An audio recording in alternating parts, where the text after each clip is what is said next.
Eh bien, bonjour Sylvain, Bonjour. comment vas-tu? Bien, très bien. Qu'est-ce que tu penses de ce salon de Saint-Paul-le-Fenouillet? Belle animation, une belle participation également. Donc pas mal d'auteurs, toujours un grand plaisir de faire de nouvelles connaissances et puis du public également. Donc c'est une belle journée. Quand est-ce que tu as commencé à écrire des livres?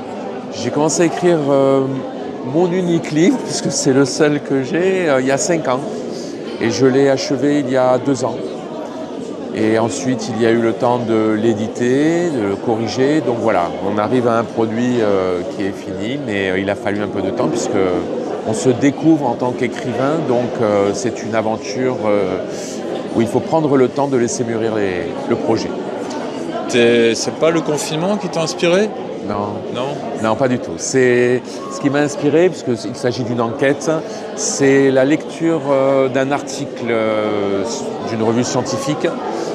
Et je me suis dit en lisant l'article, mais avant, comment les enquêteurs pouvaient-ils résoudre tel type d'enquête puisque la revue scientifique présentait justement une découverte et une innovation qui permettait de mettre en lumière certaines choses. Et donc j'ai dit, il y a un sujet et je me suis engouffré là-dedans, mais c'est pas évident parce qu'on se découvre, on découvre sa propre écriture. Quel est ton univers? De la littérature, Oui. donc le polar. Là, je suis dans le thriller. Je suis un lecteur de thriller et ça m'inspire et c'est mon domaine. Voilà, c'est mon univers. D'accord. Peux-tu nous présenter, sans trop spoiler, ton livre? Bien sûr. Donc mon livre, c'est La noirceur de l'âme. Il s'agit d'un inspecteur qui travaille au 36 quai des Orfèvres à Paris et qui a été confronté à une série de meurtres. Et le tueur en série n'a jamais pu être appréhendé et pendant 4 ans, plus rien, plus aucune nouvelle, plus de meurtres. Et notre enquêteur est un peu amer, doublement amer parce que il n'a pas pu appréhender celui qu'il recherche. Et en plus, son couple a aussi un peu pâti de cette affaire, de cette enquête. Jusqu'au jour où son chef l'appelle et lui dit à Collioure, dans le sud de la France, on a retrouvé une personne décédée selon le même mode opératoire que notre tueur qui a l'habitude de le mettre en œuvre. Donc, es-tu OK pour reprendre l'affaire? Oui, doublement, puisque non seulement je suis amer sur cette affaire, mais ma femme est originaire de Collioure. D'accord. Voilà.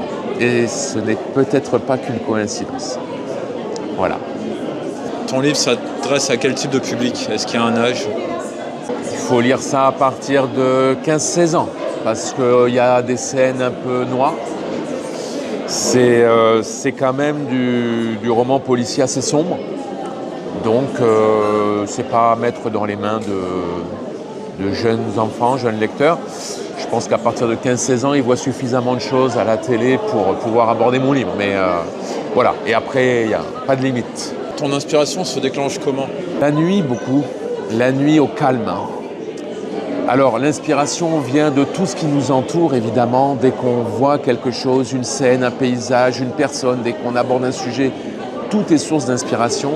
Et ensuite, la nuit, quand on a de temps en temps, surtout à mon âge, l'occasion de se réveiller et puis de penser, eh bien, tout s'éclaire, voilà, tout se met en ordre et c'est là que les projets mûrissent.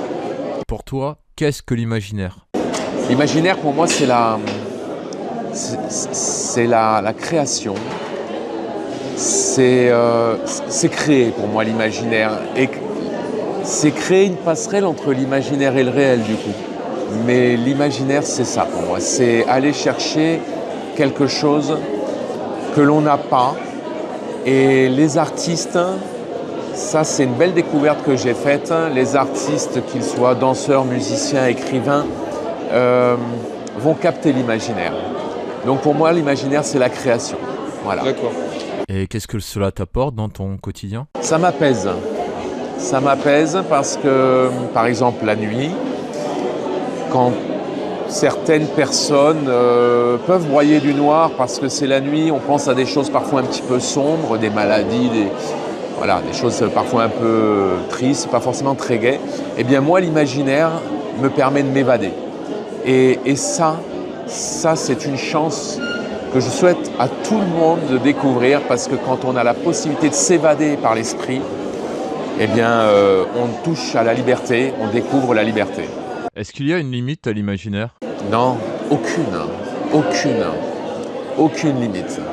Et Alors, du coup, on peut être libre de tout. qu'est-ce que tu penses de l'IA dans l'écriture? Une énorme puissance, une puissance de feu phénoménale. Et comme tous les outils, évidemment, apprendre à s'en servir avec bienveillance et intelligence. Mais c'est une puissance sans limite, dont il faut faire son ami et dont on ne doit pas devenir l'esclave. Comment écris-tu ta 4e de couverture?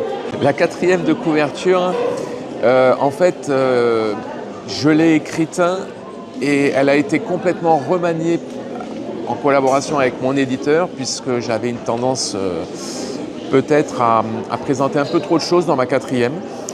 Et j'ai appris à essayer de m'en tenir à ce que doit être une 4e de couverture, à savoir une introduction au livre. Donc je pense que je ne suis pas forcément le mieux placé pour la rédiger. Voilà. D'accord. Est-ce que tu as des idées de futurs livres? Oui, je suis en train d'écrire la suite de mon ouvrage.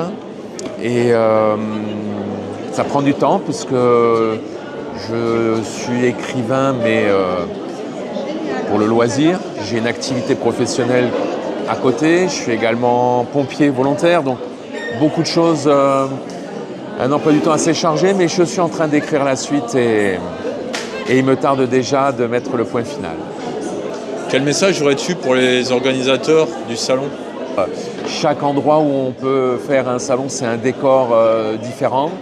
Je pense que les organisateurs, justement, connaissent les lieux suffisamment pour mettre en œuvre organiser leur salon.